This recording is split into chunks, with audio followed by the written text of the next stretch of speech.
Admiral Zexthak of the Hegemony's Third Fleet watched the tactical display with satisfaction.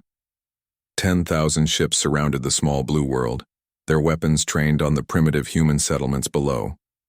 The conquest of Earth would be swift, another footnote in the Hegemony's expansion across the galaxy.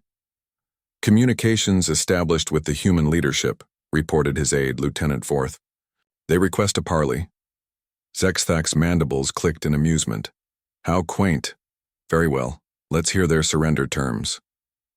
The holographic projector flickered to life, revealing an elderly human in a simple uniform. The being's face was weathered, scarred, and strangely calm for someone facing annihilation. I am Admiral Chen of the Terran Defense Force, the human said. I assume you're here to demand our surrender. Indeed, Zexthak replied. Your species has expanded beyond your home system without hegemony approval. Submit now, and your deaths will be swift. Admiral Chen nodded slowly, then did something unexpected. He smiled. Admiral, may I ask how old your oldest warship is? Zexthak's eyes narrowed. What relevance does this have? Our newest dreadnoughts were commissioned merely 50 cycles ago, cutting-edge technology. 50 years, Chen mused. Impressive. Our newest ship is about 200 years old. The alien admiral's confidence wavered slightly. 200? Impossible. No species could maintain vessels for such a duration. Your technology must be inferior. Chen's smile widened. Oh, you misunderstand. Those aren't our old ships. He paused, his eyes gleaming. Admiral, humanity has been fighting wars for 10,000 years. We've been building warships for almost as long, and we never— His voice dropped to a whisper. Ever throw anything away. A chill ran down Zexthak's spine. What are you saying? I'm saying, Admiral, that you've made a terrible mistake. Chen gestured off-screen. Open the vaults. Across Earth's surface, massive installations that the Hegemony had dismissed as defunct mining operations began to stir. Ancient doors, some buried under centuries of sediment, groaned open. The tactical display erupted in chaos as thousands of new contacts appeared. Sir, Forth's voice cracked with panic. Massive energy signatures across the planet.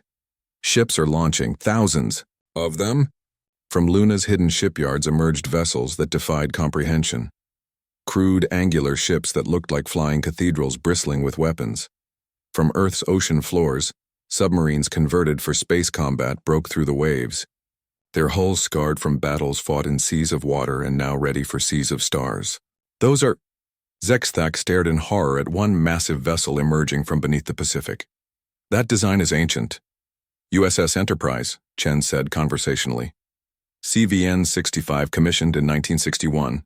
We've upgraded her a few times since then. More ships poured out. Vessels that looked like they belonged in museums if museums collected implements of war spanning millennia.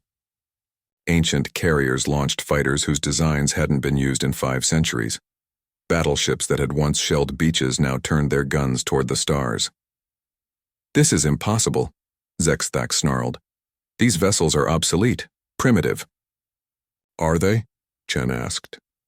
A new contact appeared on the display. Something massive, its energy signature off the charts. Yamato launched in 1941, sunk in 1945. We raised her, rebuilt her, and she's been waiting in dry dock for 400 years for someone stupid enough to threaten Earth. The Yamato's main guns, now firing coherent energy beams instead of shells, spoke across the void. 3 Hegemony cruisers simply ceased to exist.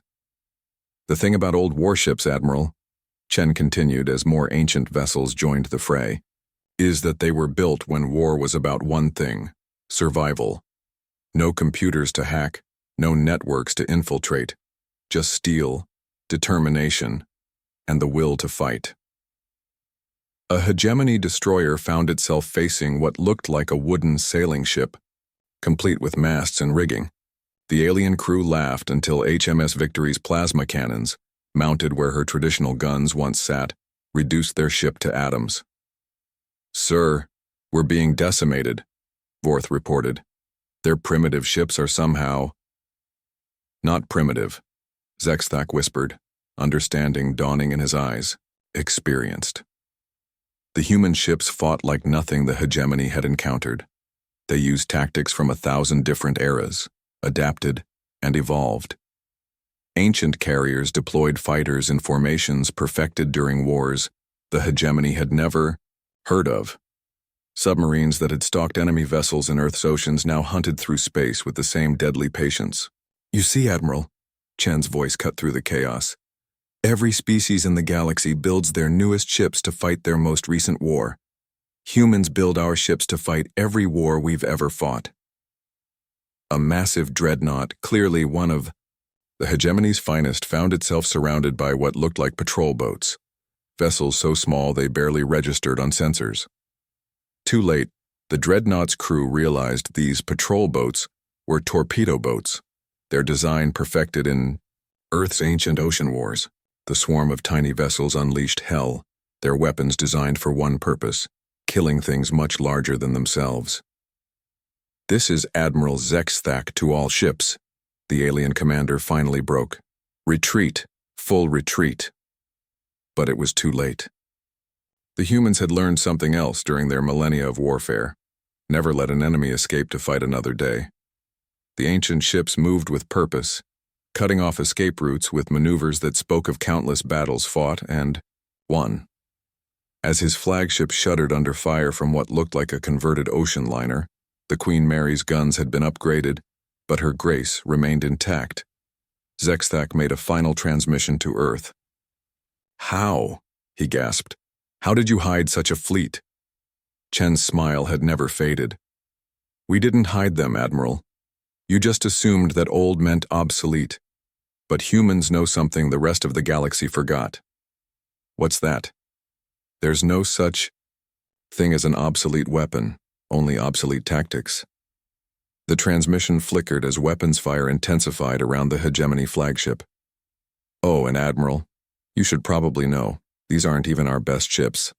These are just the ones we keep around for sentimental value." "Then where?" "Our best ships? They're out there, scattered across the galaxy, carrying colonists and explorers, building new homes for humanity." Chen leaned forward. "You picked a fight with our museum pieces. Imagine what our actual navy could do." The last thing Admiral Zexthak saw before his ship was consumed by fire was the image of thousands of ancient human warships, their hulls scarred by centuries of conflict, their weapons bright with righteous fury, defending their home with the accumulated wisdom of 10,000 years of warfare. In the aftermath, as rescue ships pulled survivors from the wreckage of the hegemony fleet, the galaxy learned a valuable lesson: never threaten a species that treats warfare as a tradition, history as a teacher, and their old warships as sleeping guardians waiting for one more fight. The humans had opened their vaults and the galaxy trembled.